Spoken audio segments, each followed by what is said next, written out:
free speech is meaningless unless you allow people you don't like to say things you don't like. Otherwise, it's irrelevant. And if at the point at which you lose free speech, it doesn't come back. I think the issue some people have is that a lot of people were brought back. I mean, some people were brought back who were previously banned for spreading things like QAnon conspiracies. You have people like Andrew Tate who were brought back, who were previously banned for things like hate speech.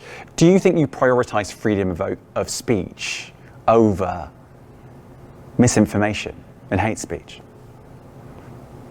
Well, who's to say that something is misinformation? Who's the arbiter of that? Is it the BBC? And you're literally asking me? Yes. Well, no, you are the arbiter on Twitter because you own Twitter. Yes, I'm saying who is to say that one person's misinformation is another person's information? The point at which you say that there is this is misinformation. Like, who is going to decide that? But you accept that misinformation can be dangerous, that it can cause real-world harms, that it can potentially cause. Yes, and the point I'm trying to make is that the BBC itself has, at times, published things that are false. Do you agree that that has occurred? I'm quite sure the BBC have said things before that turn out to not be true in its whatever it is 100-year history. I'm quite sure. Yes. Even if you aspire to be accurate, there are times when you will not be. We've spoken to people very recently who were involved in moderation, and they just say there's not enough people to police this stuff, particularly around hate speech in the company. Is that something that you want to address? What hate speech are you talking about? I mean, you use Twitter. Right. Do you see a rise in hate speech? I mean, just a personal anecdote. Like, what do you? I don't. Personally, for you, I would see I get more of that kind of content. Yeah, personally, but I'm not going to talk to the rest of for the rest of Twitter. You see more hate speech personally. I would say I would see more hateful content in that. Content you don't like or hateful. What do you mean to describe a hateful thing? Yeah, I mean, just content that will solicit a reaction, something that may include something that is slightly racist or slightly sexist, those kinds of things. So you think if something is slightly sexist, it should be banned?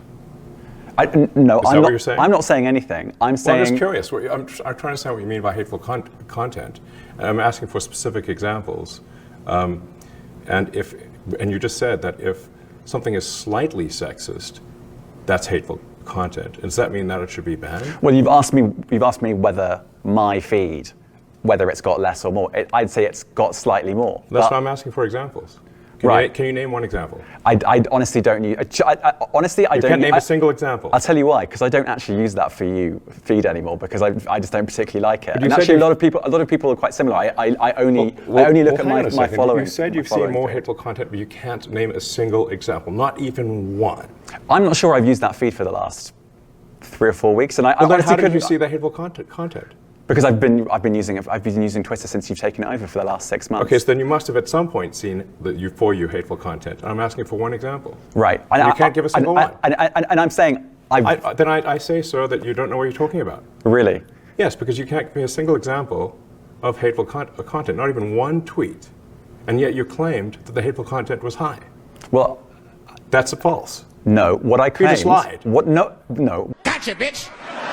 What I claimed was there are many organizations that say that kind of information is on the rise. Now, whether it has on my feed or not, I mean, right, and you can look at something like the Strategic Dialogue Institute in the UK. They will say that. So look, people will say all sorts of nonsense. I'm literally asking for a single example, and you can't name one. Right, and as I've already said, I don't use that feed. But then how would you know? I don't think this is getting anywhere. You literally said you experienced more hateful content, and then couldn't name a single example. Right, and as I said, that's absurd. I haven't actually looked at that feed. Then how would you know this hateful content? Because I'm saying that's what I saw a few weeks ago. I can't give you an exact example. Let's move on.